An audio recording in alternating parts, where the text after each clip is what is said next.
कहते हैं कि स्वास्थ्य ही सबसे बड़ी पूंजी है। एक बार की बात है कि एक गांव में एक धनी व्यक्ति रहता था।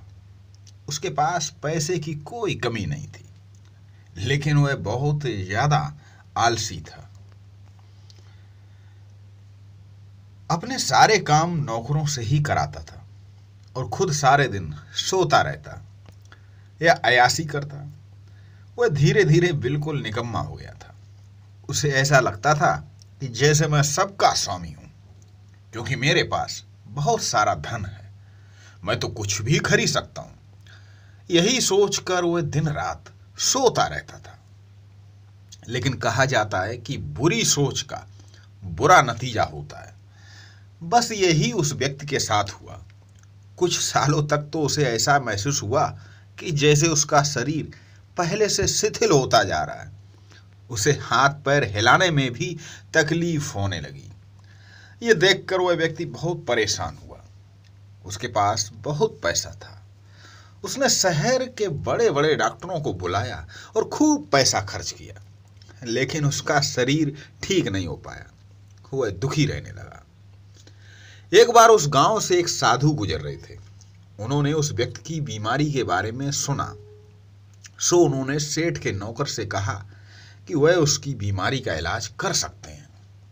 यह सुनकर नौकर सेठ के पास गया और साधु के बारे में सब कुछ बताया। अब सेठ ने तुरंत साधु को अपने यहां बुलवाया, लेकिन साधु ने कहा कि वह सेठ के पास नहीं आएंगे। अगर सेठ को ठीक होना है तो वह स्वयं चल कर आए। सेठ बहुत परेशान हो गया था, क्योंकि वो असहाय था और चल फिर भी नहीं सकता था। लेकिन जब साधु आने को तैयार नहीं हुए तो हिम्मत करके बड़ी मुश्किल से साधु से मिलने पहुंचा, पर साधु वहां थे ही नहीं। सेठ दुखी मन से वापस आ गया। अब तो रोजाना का यही नियम हो गया। साधु उसे रोज बुलाते, लेकिन जब सेठ आता तो कोई मिलता ही नहीं था। ऐसे करते करते 3 महीने गुजर गए। अब सेठ को लगने लगा कि जैसे वह ठीक होता जा रहा है। उसके हाथ पैर धीरे धीरे काम करने लगे। अब सेठ की समझ में सारी बात आ गई कि साधु रोज उसे क्यों नहीं मिलते थे।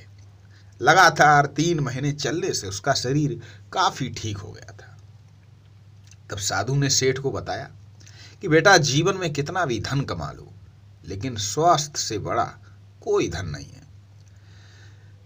साथियों, हमारे जीवन में तकनीकी पर हम इतने निर्भर हो चुके कि पानी जमीन से निकालना है तो स्विच दबाते हैं, कपड़े धुलने हो तो वॉशिंग मशीन है, चलने के लिए हमारे पास कार है, मोटरसाइकिल है। हमने शारीरिक श्रम कम कर दिया और यही है हमारी बीमारी का कारण। उत्तम सुख है निर्मल काया। शरीर को स्वस्थ रखना ही, आपका स्वस्थ शरीर है तो आप सबसे बड़े धनी व्यक्ति